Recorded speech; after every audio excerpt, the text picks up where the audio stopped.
Hello and welcome everybody to another episode of Game Rivals. It's been a while. I'm your host Maximilian X, and it's been a hot minute since I put out a new episode. And I have good reasons for that.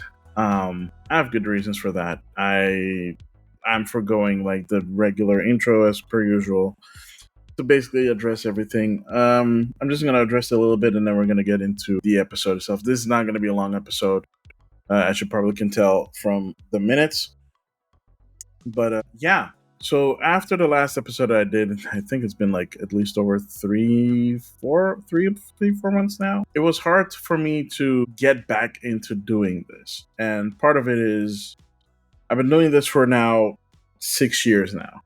And for at least one of these years, I've done it solo. And I was able to keep up with it because there was a lot of news coming out, a lot of stuff that I wanted to talk about. And I was blessed with having some really fun guests on the podcast. And to all my guests from last year, I really appreciate all of you. And I am looking forward to at least having some of you back and some new faces grace these interwebs with me together on this podcast. So, yeah. After the last podcast I did, it was really hard for me to come back to it. And part of it was finding the motivation to do so because, well, for one, the news was kind of the same, kind of samey, kind of slow, but also it was getting more and more challenging for me who does this as something for fun, to find the motivation to actually still do it for fun. Doing this solo makes it really hard because the original idea of Game Rivals, as the name suggested, was to have conversations, to have dialogues. And when Sean decided to leave, I was like, look, it's fine. I was the guy that wanted to do the podcast anyways. I'll figure something out. If I can find a host, semi-permanent or permanent, that would be great. I did eventually find someone who was willing to do so, and I haven't talked to them in a while, and I kind of hope they still are interested. Last time I talked to them, they still seemed interested in helping out, and I appreciate that. And this person also helped out with a bunch of stuff as well to make the presentation of at least the video portion better. I'm still pretty crappy with the audio stuff, but at least the video stuff was looking better. And hey, even up to the last episode, I had transitions and I had nice cuts. There were not a lot of ums in there, you know what I'm saying? And it was going actually pretty good. But yeah, again, the whole idea of Game Rivals was to have a conversation. And you can't really have a conversation with yourself about news that you find interesting, because the whole point of having a conversation is having a counterpoint to that conversation. Someone who either agrees with you or doesn't agree with you, or agrees with you but has a different reason as to why they agree with you instead of what you think. That is the beauty of a conversation. If you look at most podcasts right now, most of them are conversations or interviews. If they have a guest on, it's then an interview format, which is great. I love that. I love doing the guest episodes because I get to ask them questions, and in turn, they get to ask me questions. We don't really talk about news when guests come on unless they want to, or if they find it okay. If there's something big that was announced, then we do that. After a certain while, the motivation just wasn't there. I'm going to be real. Just sitting in front of the computer, talking to the camera, talking to you guys is different than having someone to actually like have a back and forth with. So I've had this in my mind for quite some time where I was like, okay, if I can't find a permanent co-host, then I need to at least change the format for when I'm doing it solo. And that is basically what's going on right now. So whenever I'm doing a solo episode, from here on out, unless it's something really big that dropped news-wise, I won't do news solo. I might mention some news articles here and there when I do a solo episode, but it's mostly gonna be probably about one topic, and I'm just gonna talk about that and just focus on that instead, unless there are other articles that I can talk about that interest me as a person, but also I feel like people might not be aware of.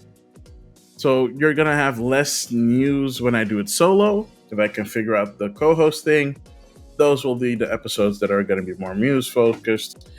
When we have special guests, it's going to be focused on the special guests, of course. I already have some suggestions of having special guests on, and I really can't wait to talk to them and hopefully get them on the show. So that's a new format. That's a new way Game Rivals is going forward. If it's just me, I'll probably be talking about something more interesting. I might be doing some in-depth analysis on like a topic, which I'm going to be doing today.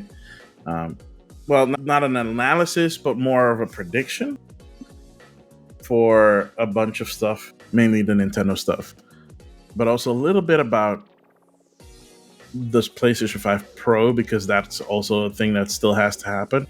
And also a little bit about my thoughts about Game Pass, the new format, which is, I think, going to be rolling out right about now until somewhere mid-September. So yeah, I'll be talking about that in a bit. But yeah, suffice to say, I'm not going to say that I didn't miss doing this. I did miss doing this, mostly because it was another way to reach out to people and have a conversation, whether it's indirect with people in like the comments or giving me feedback through other channels about the podcast. That was nice to have. At the same time, I'm not going to lie, just because I'm doing this for fun doesn't mean that I wasn't hoping for it to grow. And that is also part of the reason why I had to take a step back, because I didn't see any growth. And you know what? It's fine. If you're doing it for fun, then it doesn't really matter if you grow or not. But after doing it for 5 years with little to no growth, that kind of hurts. That kind of eats at you. It kind of eats at your motivation to do so, right? I can imagine anybody who's going through the grind and doing it, even if it is a passion project, right? Going through that grind and never seeing that growth. There are some people that'll do stuff like this for years. They'll never see growth, but they're still doing it because they love it. And it's not because I didn't love doing the podcast. It's just that it's way harder to do a specific format when you're lacking a part of the format to make it work.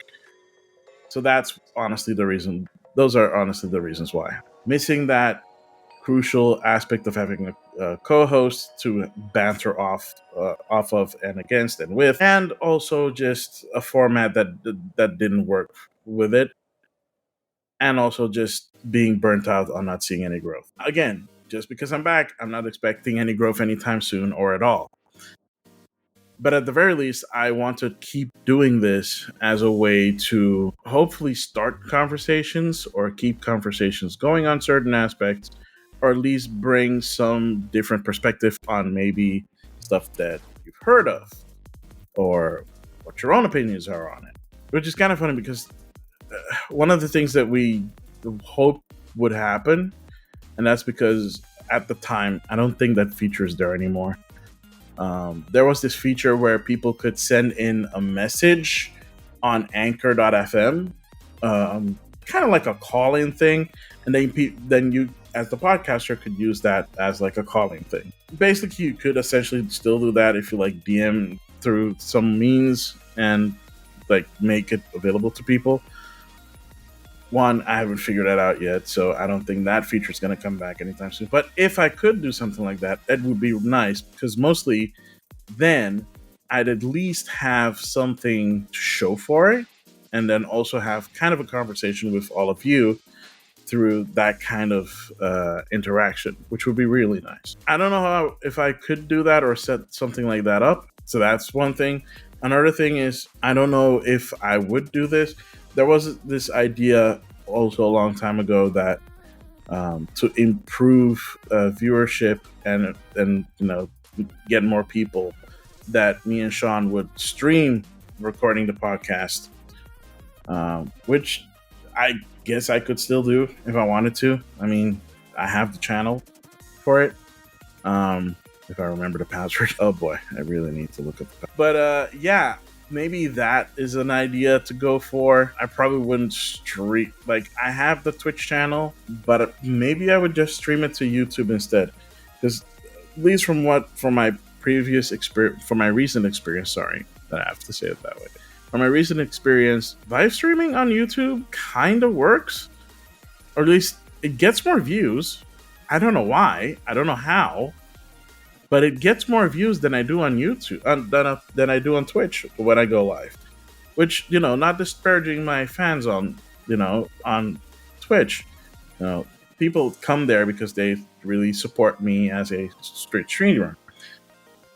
But I didn't have the same, like, yeah, there's less interaction on YouTube because I can't read the messages there, and I don't even know if there are messages that come in at that time. But yeah, it's kind of weird to me. It's kind of really weird to me. Then do not expect that at all. So yeah, maybe I'll do it there. Maybe I'll figure out how OBS works on Mac so I could do a simul stream. But who knows? That's it. That's the long and short of it. So that's why I've been away for so long in terms of Game Rivals. I've been streaming whenever I can stream, as per usual, usually on Tuesdays and Thursdays now. I have set upon that being a fixed thing, Tuesdays and Thursdays. On occasion, I'll still stream on days that are not Tuesdays and Thursdays if I don't have really much of a wiggle room to stream. But the idea is to have days that people know that I'll be online. And if they don't see me online, that they know, couldn't stream. Sometimes it's nice to catch people off guard and stream on their day. But if possible, I honestly just want to just, for now, do those 2 days until situations change for me, like work-wise. Yeah, so that's it. That's the whole thing. So yeah, with that said, let's go into the things that I want to discuss on this episode. So the first thing that I want to talk about is and I have to bring it up because I didn't even prepare it. So yeah, a couple of weeks ago, the Xbox announced that Game Pass is getting a price change and a structure change at that. So the way this works, let me see if I can find the article here. Gosh, I hope I can actually find the article. Because the way this works is that they are added basically a new tier and they changed some tiers. So the way that works is they essentially gatekept day one releases, which is so interesting because they said that because in every instance of talking about Game Pass, they promote that as like, oh, you get games day one. And up until this point, this was true, for a few exceptions. Game Pass Core, which was previously Xbox Live, that only comes with a set amount of games. That does not come with day one releases. That is purely so that you can play online, but also have some games, kind of like as a tastemaker. I don't know why they give you the 25 games. It has to be part of the branding of Game Pass, right? Because it's still a bunch of games, which, for better or worse, is at least something over games for gold. And damn it, where's that article? Is this it? No, that's... Damn it, IGN, yeah, that is not... Oh, for fuck's sake. Stop doing that. I hate this. Where is the gosh darn art? Why isn't there any other place that's giving me the correct information right now? Why is IGN the top billing and then Reddit of all places? Yeah, okay, this is a lot better. Okay. So this change is happening pretty much right away-ish, outside of the new tier being introduced, which is, I think, coming next month. So the way it works now is you have Game Pass Core, right? You have Game Pass Core, it gives you a couple games and it allows you to play online. Then you had Game Pass Console, which is basically regular Game Pass, day one releases, blah, blah, blah, blah. The whole shaboing boing, except for playing online. That's what you had. That's what you needed the core for, which is kind of funny because that makes no sense. The console one made no sense when they changed Xbox Live to Game Pass Core, because the console version did not give you online, as far as I can. Game Pass PC also has day one releases. You don't have to pay for online because it's PC. That's not how that works. The online stuff is only for console. And then you have Ultimate. Pretty much across the board, you can play anywhere. You have cloud gaming, you have the PC games, and you have day one releases, obviously, for a pretty good price. That's changed now, where they basically discontinued core, or not core, standard console, and now rebranded it as standard, and they took away day one releases in this new standard format. It's cheaper because it's now, I think the standard is now 15 bucks. Okay, so this is still not the correct thing that I'm looking for. Let me see. Thank you, The Verge. Yeah, so here's the ways it's breaking down, right? So the way it's breaking down is that I think core is still the cheapest thing around, because core is like $10 a month. Then you have the new standard, which even this article is not great at it. No, that's still that stupid list that makes no sense. Jeez, where is it? Yeah, so Xbox Game Maker started emailing Game Pass Ultimate subscribers warning of a price increase to $20 a month, which is a $3 increase from the current $16.99, so $17. So from $17 to $20 for Ultimate. PC Game Pass also getting a price hike of $2 from $9.99 to $11.99 a month, and still having access to day one titles. Game Pass, gosh darn it, Game Pass Standard will not have day one releases, and for some weird reason they don't. There it is. Yeah, will not have day one releases. It's $14.99 a month. So I'm assuming that they did retroactively add online services to Standard, because Standard used to be console. Because again, you don't get Standard if you want the PC games. If you want the PC games, you get the PC Game Pass, which is a different price altogether, which makes no sense. Heck, even at this point, let's say you like it, both of these tiers, the Standard and the PC, as far as I can tell, don't support cloud, because the only tier that supports cloud streaming is Ultimate. So Xbox Cloud Gaming is only on Ultimate, if I'm not mistaken. So that one, if you wanted to play on cloud, you still could get PC Game Pass, use GeForce Now, and still play those games on the cloud. Granted, that does mean that you need a Game Pass subscription, which is a separate cost, but it's there if you're already signed up for GeForce Now. It's already something you're paying for, so that price almost becomes semi-negligible, in my opinion. Yeah, it's probably cheaper to get it if you don't have GeForce Now to get Game Pass Ultimate and have access to Xbox Cloud Gaming.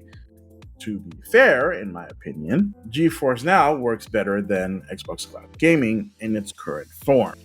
Now, these things do keep improving over time, so I expect Xbox Cloud Gaming, I think that's still technically in beta, will improve over time. Until that reaches 1.0, I'm expecting it to get better. But here's the really fun part, right? People are like, yeah, this happened. They said that it wouldn't happen and blah, blah, blah, and yada, yada, yada. And it's like, well, they are a company. They need to figure out a way to make more money. And clearly, one of the things that they think is by retooling and revamping everything, that they can not force, but get people to upgrade to Ultimate more sooner than not, than just being like, oh, I'm good with like the console version. I don't play online.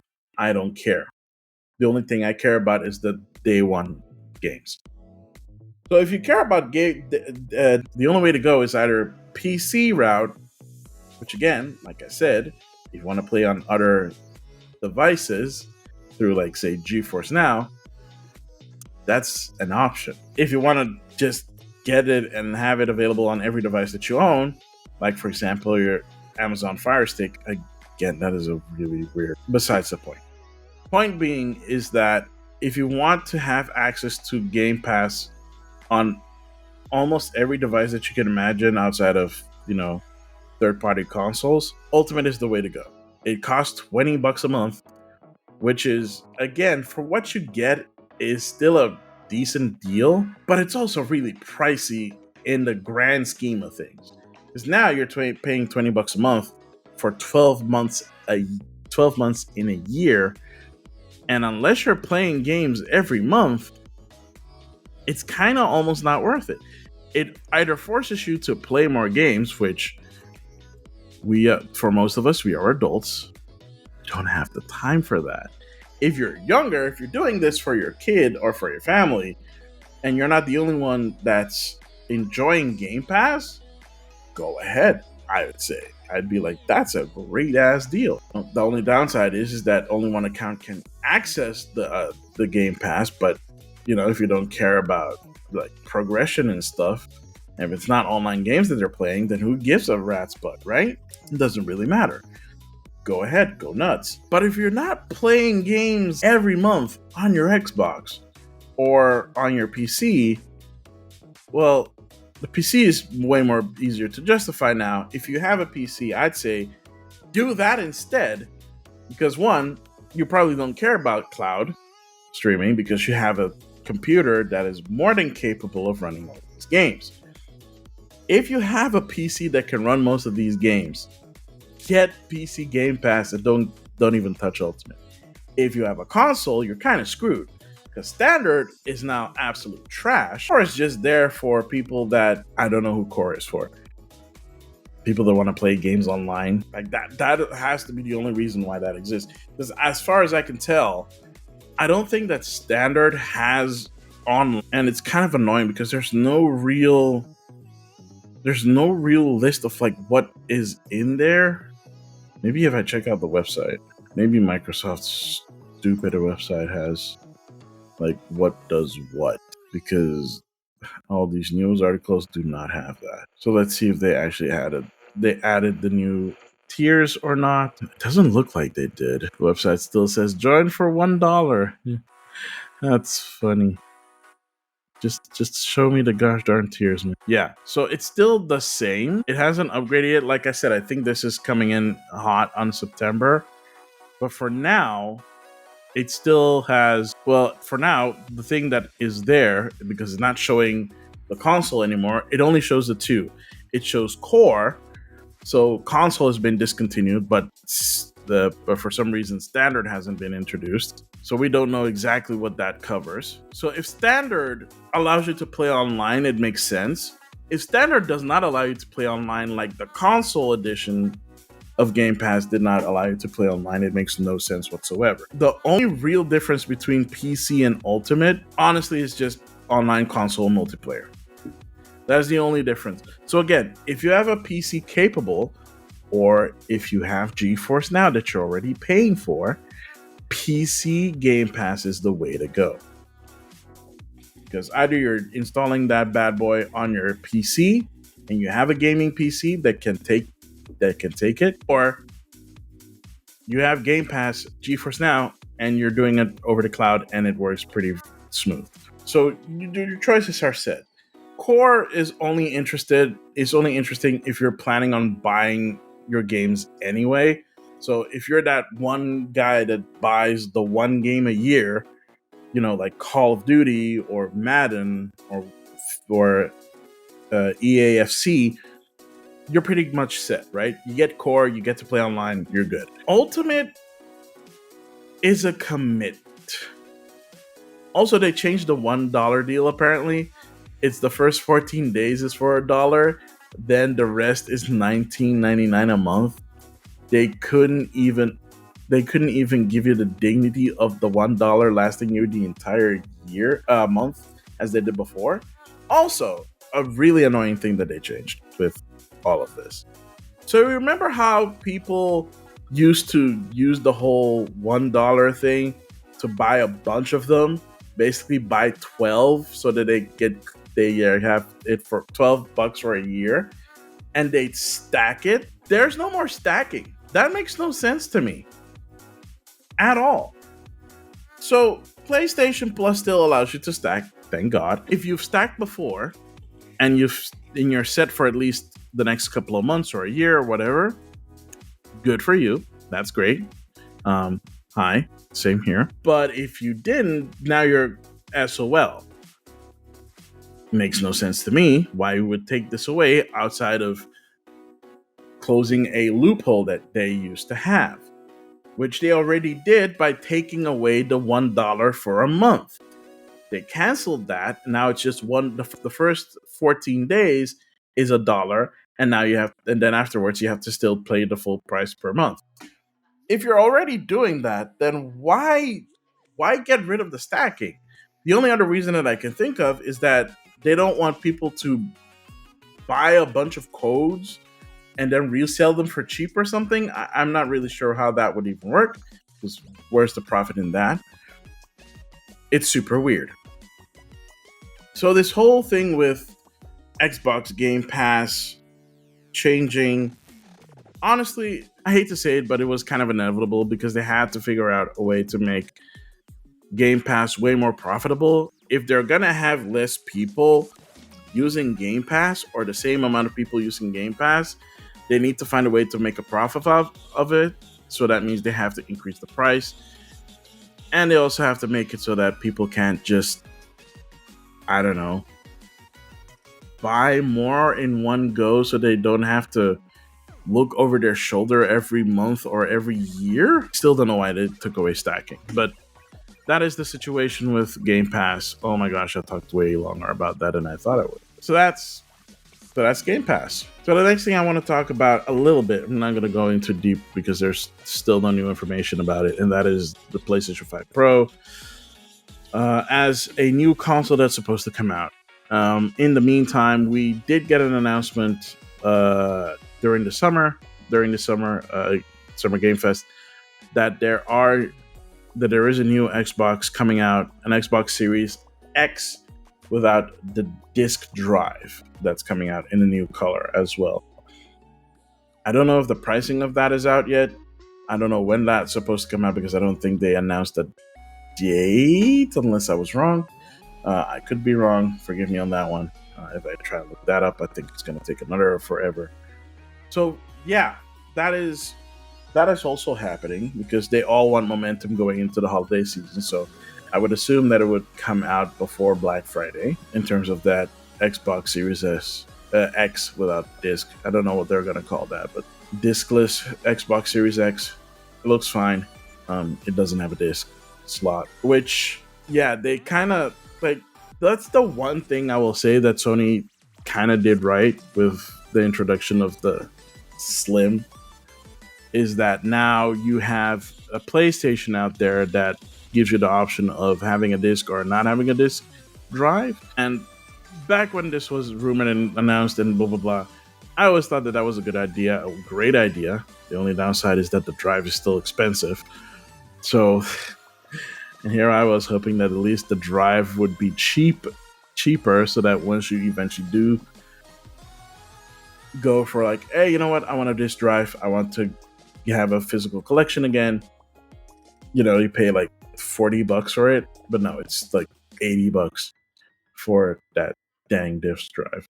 And I have to assume that part of it is just because it's a custom thing, specifically made for that model, the PlayStation 5. The word I was looking for is bespoke. It's a bespoke design, so that's why it's that expensive. Because I cannot imagine a Blu-ray drive costing $80 for no reason other than that it is a very bespoke thing. So with that in mind, with the Slim coming out like 6 months ago, it is interesting that they are also now bringing out a PlayStation 5 Pro, which was rumored like for almost a year now that it was coming, and we haven't gotten official confirmation, but basically it is still happening. behind the scenes. We still haven't got an official announcement as of this recording. So I don't know. They might announce it tomorrow, and then yeah, and then it had happened. I don't think we're gonna get an announcement if they're gonna release it this year. I don't think we're getting an announcement anytime soon. We have Tokyo Game Show to look forward to, which will be the first time in a really long time that PlayStation is attending. But from what I can remember, they're not really there to show off stuff. I think they're mostly there just to have meetings with developers and other partners. So they're there in that capacity, last I checked. So they might show it off. I mean, it's in September, so we'll know when that happens.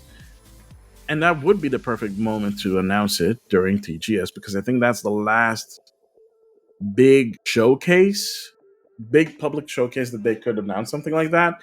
That they do like a Sony showcase, a PlayStation showcase around TGS time. They could also do one after TGS. I don't know. We don't know what they're gonna do. So I guess we'll have to wait and see when that comes around. As for what I think of it as a concept and what the rumors are saying that it's going to be slightly more powerful, but not so much that you would notice a big difference, which is interesting. The other thing that that is being rumored, which I still think is stupid, is that it's going to support 8K, and it's like, no, no, no, the architecture is not there for it. Even if they were to upgrade all the components, the RAM, the clock speed on the CPU and GPU, no, that's not happening. For one, it would be way more expensive than the regular PlayStation 5. And you remember, they're putting mostly what they're doing is probably sticking to the design of the Slim, which means that it will also have a detachable drive, which is a phenomenal idea, honestly. I don't know why Xbox was like, we're just gonna make one without a disk drive, and because I've been like wondering this for years now. Is that why not just bring out a disk drive for the Series S? I'm not even kidding. Like, just bring out a disk drive for the Series S for like maybe $40. Frick, if you're gonna be bespoke and make it 80. I don't know. But yeah, just do that. Actually, be customer friendly and say like, hey, if you have like a detachable Blu-ray disc drive, you can use this on your Xbox Series S and on your discless Xbox Series X. If they want to go the bespoke route, go the bespoke route, or at least do both and give people options. Because you know what drives sales? Options. The Series S is a bottleneck for sure, especially for developers. But in terms of sales for like your average Joe Schmo, most dads are probably gonna end up buying a Series S anyway for little Johnny, just because it's a cheaper option. They might then realize that they made a mistake because the dang thing does not have a disk drive, and the only games that they can play is stuff that they buy in the Microsoft Store, or if they have Game Pass. And I know that machine was more made with Game Pass in mind more than anything, but at least give us the option for a disk drive. If you give people the option, even if the disk drive doesn't do well, you gave them the option. Either take the loss and do that, or make it so that you don't take a loss on the disk drive and do that. Either way, especially if you make it open source and be like, oh yeah, just like any Blu-ray drive will do, and you're golden. You're set. Don't have to worry about like people buying disk drives from you and like you not making a profit of said disk drives. They'll just head out and buy a disk drive that's compatible. Just make sure that it's a good compatibility list exists. Something like that. Anything. Because right now, that is the magic key that holds Sony. Because people will just now buy just the discless version, and down the line, they might buy the disc version if they decide to go physical. it's a great strategy. I think that Sony will eventually ditch discs altogether. But at this point, it is very brilliant and it gives their audience an option. And it means that once they bring out the Pro and they do a digital version of the Pro, it still has the option to add a disc drive. It's kind of freaking brilliant, honestly. So that means you can put out a relatively cheaper Pro just because it doesn't have a disc drive. Kind of brilliant. I'm assuming that's what they're going for because, again, we don't know anything outside of that. Yeah, I think that's kind of what I wanted to talk about PlayStation 5 Pro. So, yeah. Okay, the last thing I wanted to talk about, and looking at that time, wow, this went out way longer than I thought. Man, I have not lost my touch in rambling. Oh my gosh, okay. I promise I'm going to keep this short, this last part short. So, we have Nintendo, and like, it's kind of unfortunate that I did not do episodes back when these were originally announced. We have Nintendo's president, Furukawa-san, announcing a couple of months ago that, yes, the new system is on its way, and they're going to be announcing more about it within the next fiscal year, the current one that we're in right now, which ends March 31st, 2025. So between now and then, we're at the very least going to get an announcement. Not a release, just an announcement. It's great, because my money has always been on that if they were going to bring it out in 2025, they show it off before the end of the year. They do a proper announcement in January or February, which leaves them either a month and a half or 2 months to release it before the end of the fiscal year. That's where my money is.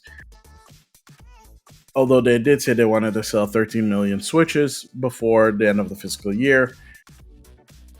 So at the very least, they might release it after March, maybe before the summer is over. I don't think a long runway to like the holiday 2025 is a great idea.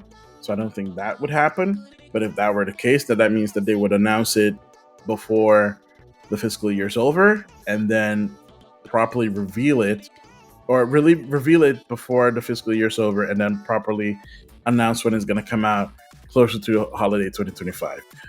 That is not an idea that I subscribe to, mostly because at this point in time, there's a lot of factors that are probably weighing on the executives at Nintendo.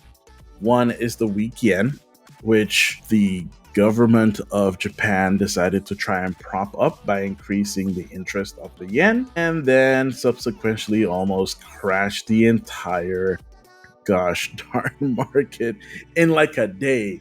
Like billions of dollars in the tech industry just went up in smoke, including Nintendo.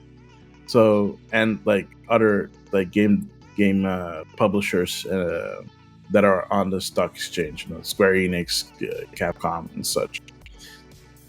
So that was not great. So that's part of it. Another part is that sales have finally really truly started slowing. I mean, sales have been slowing in general in the game industry for years now in terms of like console hardware sales. But for the Switch, it's always been the one that's sold the most. But like this fiscal year that they've went into is the first time they see a significant decrease.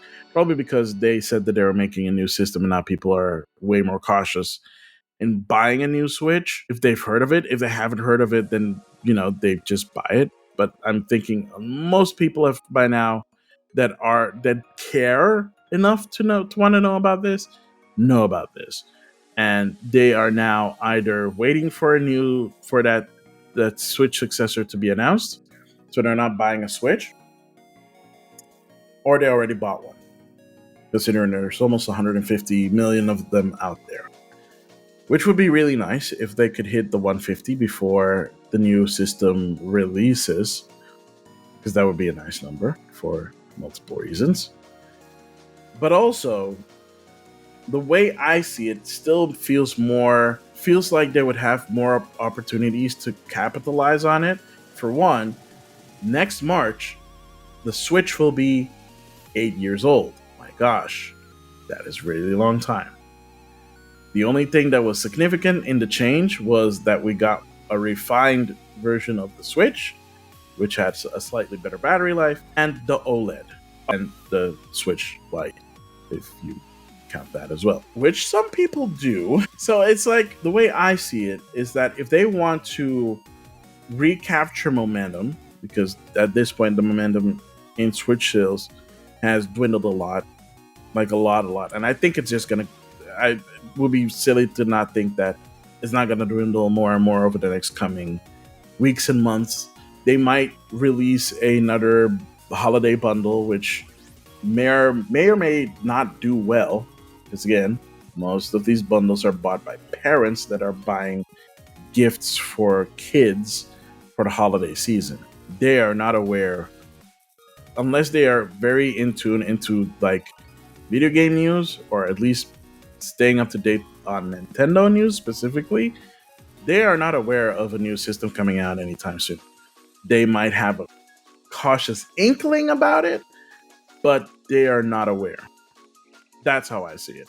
Because I still get from like regular Joe Schmoes that know that I am very into Nintendo and into gaming news, still asking me like, hey, when's the next system coming out, or is Nintendo going to bring out a next system? That second question I still get, because people have noticed that the Switch has been out for quite some time.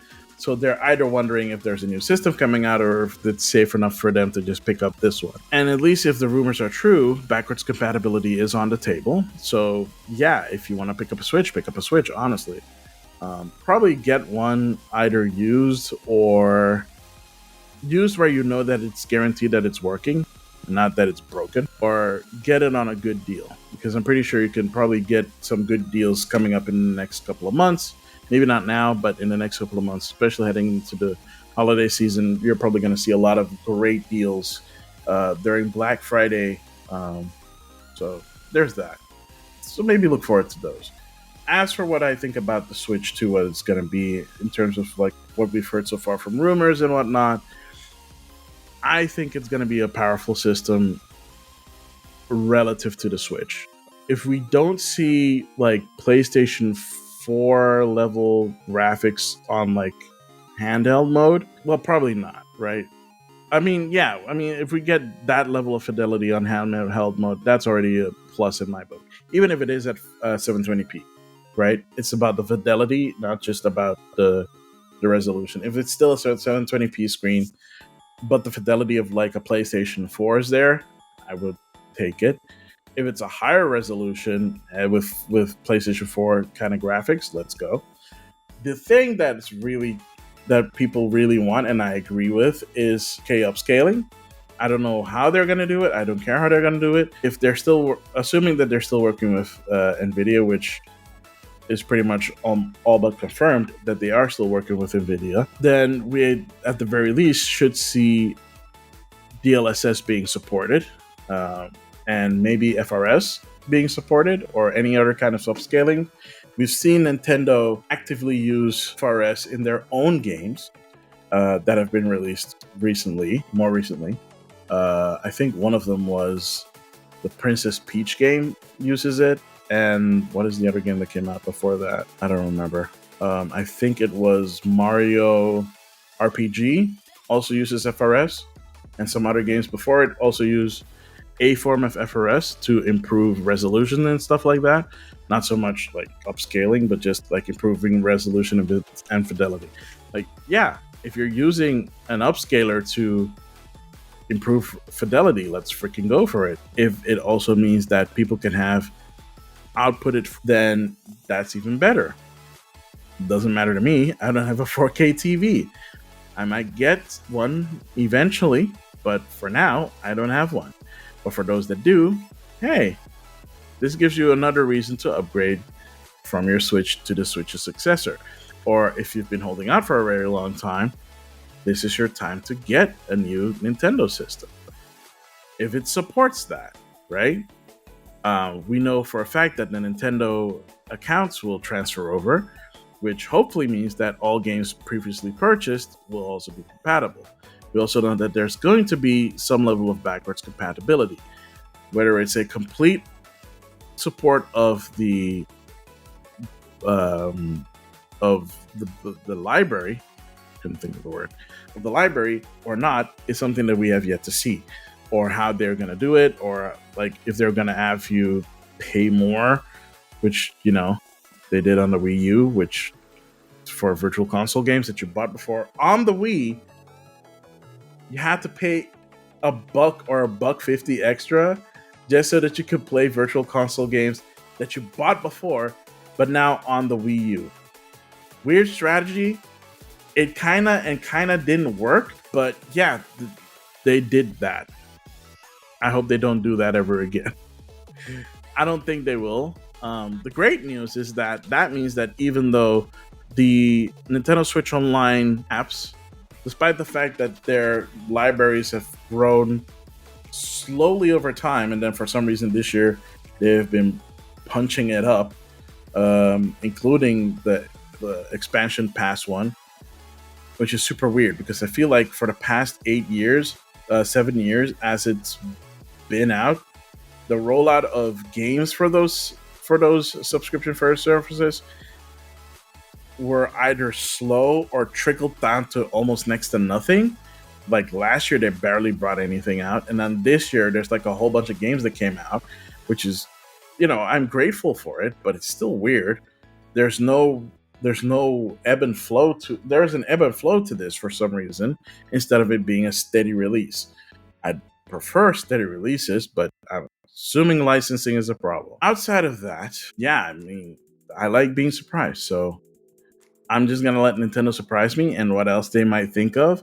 There might be some stuff with the controllers that they do differently. There might be something with the system they do differently. I don't know. I like being surprised, so until then, I guess we'll wait until they surprise us or surprise me. And with that said, oh my gosh, I said this was going to be a short episode, but I could still ramble like the best of them. So that's it. That has been this week's Game Rivals. If it's looking weird or it's looking way more basic and there's no flashy stuff, that's because I did that on purpose. The flashy stuff will come back with the next episode. Because again, this was more of me just letting you guys know that Game Rivals is not dead, but also let you guys know where I've been and where Game Rivals will be going forward. We'll be going to from this point forward. So yeah, that's it. I have been and always will be Maximilian X. Thank you for watching. Thank you for listening. I haven't done this in so long that I'm doing it in the wrong order. Yeah, if you're listening to this on your favorite podcasting show, don't forget to leave a review, leave a 5-star review. That helps with visibility. I know that's a very nasty plug, but hey, if I want more people to find the show, that's the only way that's going to happen. So please do. If you're watching this on YouTube, don't forget to leave a like, leave a follow if you want more of these kind of content, and hit the notification bell so that you get notified as soon as a new episode goes. If you want to find me, I am at Maximilian on at Maximilian_X on Instagram. I am the same on Twitch, twitch.tv/Maximilian_X, where I stream every Tuesday and Thursday whenever possible. And yeah, that is it. Again, thank you so much for watching. Thank you most for listening. If you've been following for the 5+ years that I and for the most part Sean Templar have been doing this, thank you so much for your support. I appreciate it. And that's it. So back to the regular sign off. I have been and always will be Maximilian X. I'll see you all, you beautiful rivals, next time.